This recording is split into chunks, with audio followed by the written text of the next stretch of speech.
बिहार की सियासत में जबरदस्त उलटफेर के बाद आज नीतीश कुमार ने एक बार फिर बिहार के मुख्यमंत्री पद की शपथ ले ली।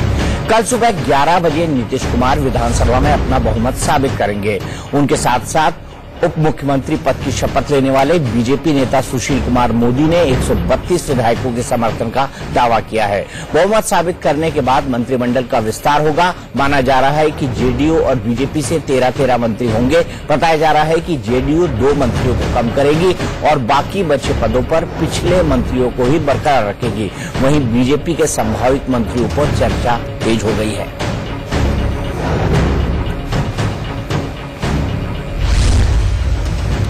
बीजेपी कोटे से मंत्री बनाए जाने की रेस में जो नाम चल रहे हैं उनमें सबसे आगे नंद किशोर यादव का नाम है, जो पिछली नीतीश सरकार में पीडब्ल्यूडी विभाग के मंत्री थे। संभावित नामों में अगला नाम प्रेम कुमार का है। प्रेम कुमार भी पिछली सरकार में मंत्री रह चुके हैं। तीसरा संभावित नाम राम नारायण मंडल का है।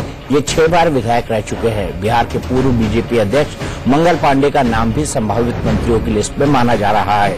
अरुण सिन्हा या नितिन नवीन में से किसी एक को मंत्री की कुर्सी मिल सकती है। वहीं दीघा से विधायक संजीव चौरसिया भी मंत्री बन सकते हैं। इसके अलावा मोतीहारी से विधायक बीएन राय का नाम भी आ रहा है। ये लिस्ट अगले 2 दिनों में फाइनल हो सकती है। बताया जा रहा है कि सुशील मोदी मंत्रियों को लेकर केंद्रीय नेतृत्व से लगातार बातचीत कर रहे हैं।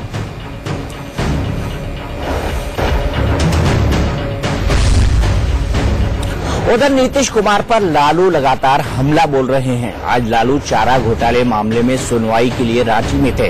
कोर्ट की सुनवाई के बाद लालू ने प्रेस कॉन्फ्रेंस की और एक बार फिर नीतीश पर आरोपों की बौछार कर दी। लालू ने कहा कि नीतीश के इशारे पर ही उनके खिलाफ सीबीआई का केस दर्ज किया गया है। भोले शंकर बाबा की तरह बोल दिया जाओ, ये तो भारी भस्मासुर निकला। नीतीश कुमार को मैं चार्ज करता हूं कि मिल के भाजपा से सीबीआई ईडी इनकम टैक्स का केस करवाया। कफन में छेद नहीं होता है बोल रहे थे।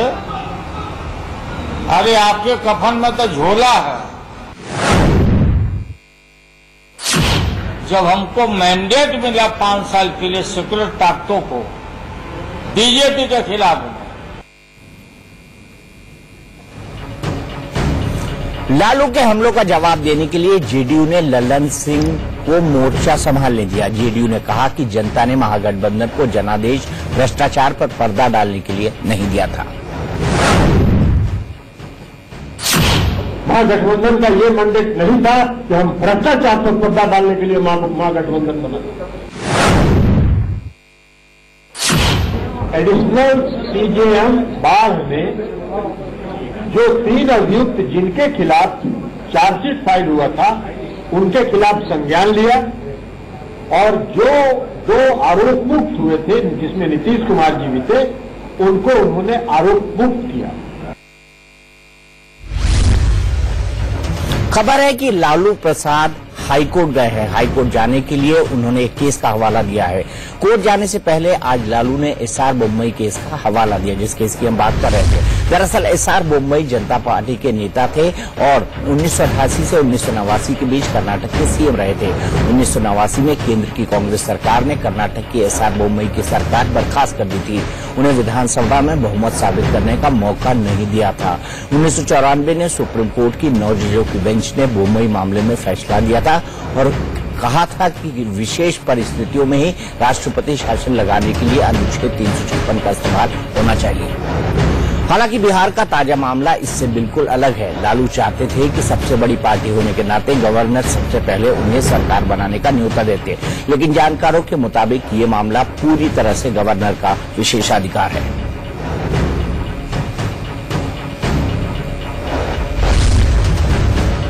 मैं 16 घंटे के भीतर नीतीश कुमार ने बिहार के मुख्यमंत्री पद से इस्तीफा दिया और फिर से सीएम पद की शपथ भी ले ली। नीतीश ने शपथ ग्रहण का समय शाम 5 बजे से बदलकर सुबह 10 बजे करके सबको एक बार फिर चौंका दिया। दरअसल बुधवार की शाम नीतीश और सुशील मोदी ने कहा था कि शपथ ग्रहण शाम 5 बजे होगा। इस बीच कांग्रेस और आरजेडी ने भी सरकार बनाने का दावा पेश कर दिया। राज्यपाल ने तेजस्वी को सुबह 11 बजे मिलने का समय दिया था। इस बीच नीतीश आधी रात को ही राज्यपाल से मिलने पहुंचे। उन्हें बताया कि शपथ ग्रहण सुबह 10 बजे होगा। इसके बाद तेजस्वी अपने नेताओं और समर्थकों के साथ राजभवन पहुंचे और सरकार बनाने का न्योता न मिलने के खिलाफ प्रदर्शन किया। सभी प्रकार के लोगों के प्रति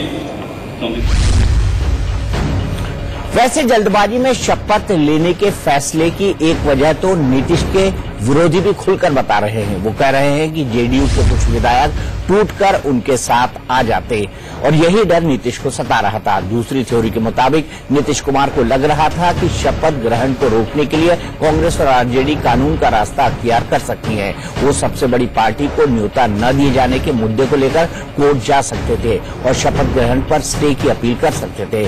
सुबह 10 बजे शपथ ग्रहण से नीतीश कुमार ने ऐसी किसी भी परिस्थिति को टाल दिया।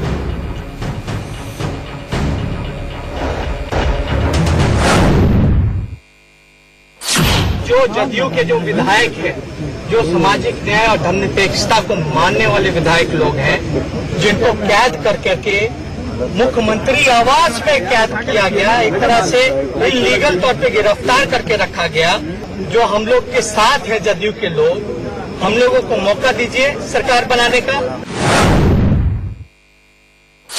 उन्हीं के टूटे हुए जो विधायक थे वो सत्ता संभाल लेते, सरकार नहीं गिरती। महागठबंधन तोड़ने को लेकर नीतीश के खिलाफ लालू की पार्टी में जबरदस्त गुस्सा है, लेकिन लालू के गढ़ छपरा में आरजेडी समर्थकों ने ऐसा बवाल किया जिसने जंगल राज की झलक दिखा दी। छपरा में आरजेडी समर्थकों ने डीएम की डंडे से पिटाई कर दी।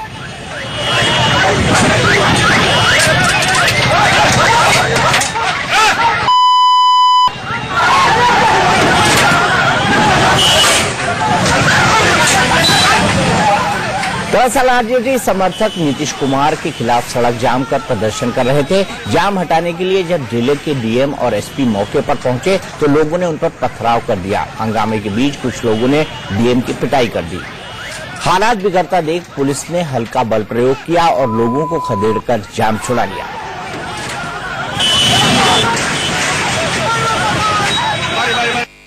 हम लोग कोशिश किए कि जो जाम जहाँ पर लोग किए हुए हैं उनसे बात भी किया जाए। कुछ बात अपनी रखते 2-4 आदमी जो वहाँ से, तो इस बीच में वहाँ से कुछ ईंटा पत्थर चलना शुरू हो गया, डंडे चलने शुरू हो गए। पटना में भी आरजेडी समर्थकों ने आज खूब हंगामा किया। पटना के गांधी सेतु पर आरजेडी समर्थक धरने पर बैठ गए और पुल को जाम कर दिया। इससे पुल के दोनों ओर लंबा जाम लग गया। करीब 5 घंटे तक लोग जाम में फंसे रहे। बाद में प्रशासन के मनाने के बाद आरजेडी समर्थक सड़क से हटे, जिसके बाद जाकर यहां का जाम खत्म हुआ।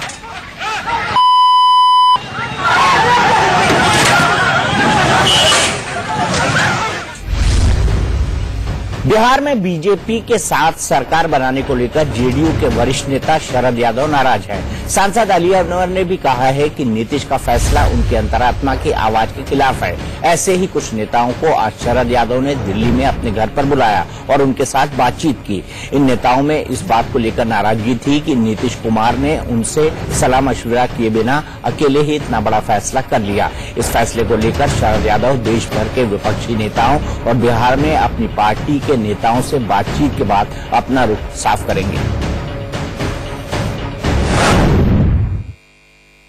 उन्होंने बुलाया, जा करके मिल के आ गए। उन्होंने ये जरूर कहा कि मैं भी दुखी हूं और आपके स्टैंड के साथ हूं। दुख किस बात को लेकर? अब वो न बताएंगे। मैंने उन्होंने कहा और कहा कि हम और लोगों से बात कर रहे हैं, 2-1 दिन में हम पूरी बात अपनी विस्तार से रखेंगे। जेडीयू में जहां दबे स्वर में नीतीश कुमार के फैसले पर बयान दिए जा रहे हैं, लेकिन आरजेडी के विधायक महेश्वर यादव ने लालू और तेजस्वी के खिलाफ खुलकर बयान दिया है। महेश्वर यादव ने लालू को तानाशाह करार दिया और यह भी बड़ा दावा किया कि लालू की पार्टी टूट सकती है। पुत्र मोह की वजह से परिवार के मोह की वजह से गठबंधन की बलि चढ़ा दी लालू प्रसाद ने। लालू जी के यहाँ सही बात उनके पार्टी का कोई बड़ा से बड़ा नेता भी नहीं रख सकता है। क्यों?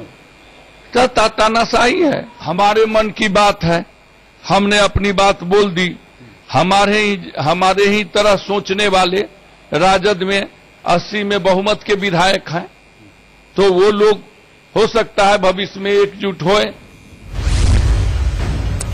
आरजेडी ही नहीं, कांग्रेस में भी टूट का दावा किया जा रहा है। जेडीयू विधायक श्याम बहादुर सिंह ने दावा किया है कि कांग्रेस के 15 से 18 विधायक उनके संपर्क में हैं। उनमें झुमका गिरा रे बरेली के बाजार में, वो काम खत्म बा उनकर। काम खत्म? हाँ बिल्कुल। और कल बहुमत पूरी तरीके से साबित कर दे। रेल के ठेल के, हाँ रेल के ठेल के सरकार चली। बिहार में जब से नीतीश ने बीजेपी के साथ मिलकर सरकार बनाई है, तभी से कोई न कोई खुलासे कर रहे हैं। ऐसा ही एक खुलासा राहुल गांधी ने भी किया है। राहुल गांधी अब कह रहे हैं कि नीतीश जब उनसे मिले थे, उससे ही पहले पता चल गया था कि बीजेपी से उन्होंने डील कर ली है। राहुल ने यह भी दावा किया कि उन्हें 3 या 4 महीने पहले पता चल गया था कि नीतीश पाला बदलने वाले हैं। राहुल ये सब तब कह रहे हैं जब एक और राज्य कांग्रेस के हाथ से निकलकर बीजेपी के पास चला गया है। अब हाथ मल रहा है और कह रहे हैं कि यहाँ की पॉलिटिक्स के साथ यही एक प्रॉब्लम है।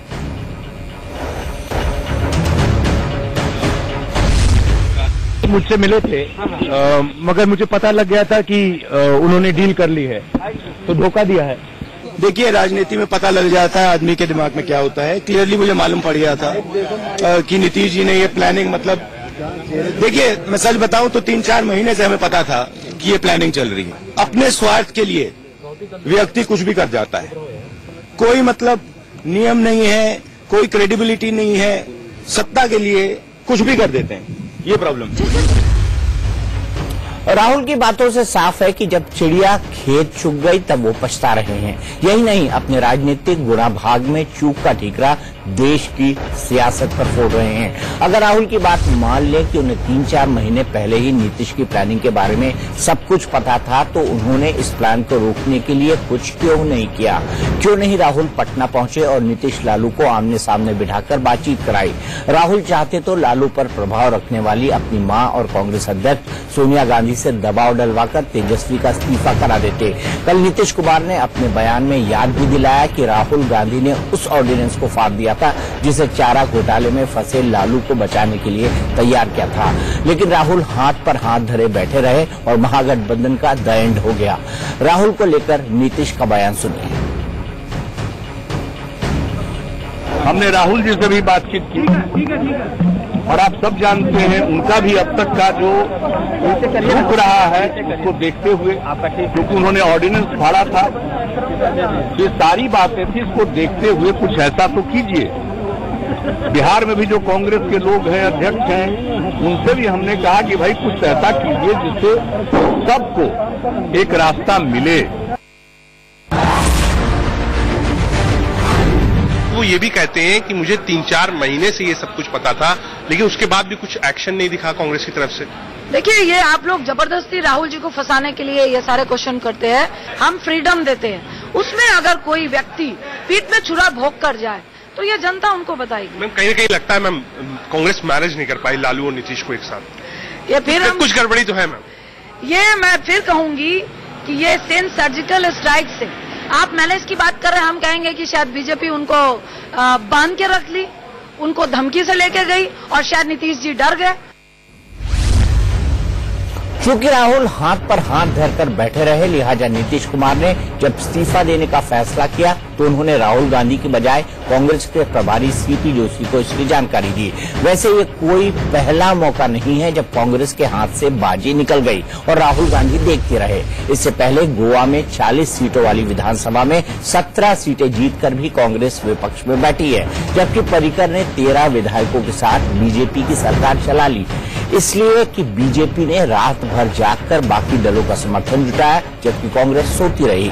मणिपुर में भी यही हुआ। 60 सीटों में से 28 सीटें कांग्रेस को मिली, जबकि बीजेपी के 21 विधायक जीत कर आए। लेकिन यहां भी दूसरी पार्टियों से गठबंधन कर बीजेपी ने एन बीरेन सिंह की सरकार बनाई। अपनी चूक पर पर्दा डालने के लिए राहुल ने खरीद फरोख्त का आरोप लगाया, जिसे साबित नहीं कर सके। एक बार फिर बिहार में मोदी और नीतीश कुमार ने इसे साबित नहीं कर सके। एक बार फिर बिहार में मोदी और नीतीश कुमार ने हैरान करने वाली तेजी से फैसले लिए, जबकि राहुल कई महीने पहले से सब कुछ जानते हुए भी कुछ नहीं कर सके। उनके ऐसे ही ढुलमुल रवैये की वजह से आज कांग्रेस अपने इतिहास के सबसे बुरे दौर से गुजर रही है। ऐसे में राहुल के नेतृत्व पर भी सवाल खड़ा हो रहा है।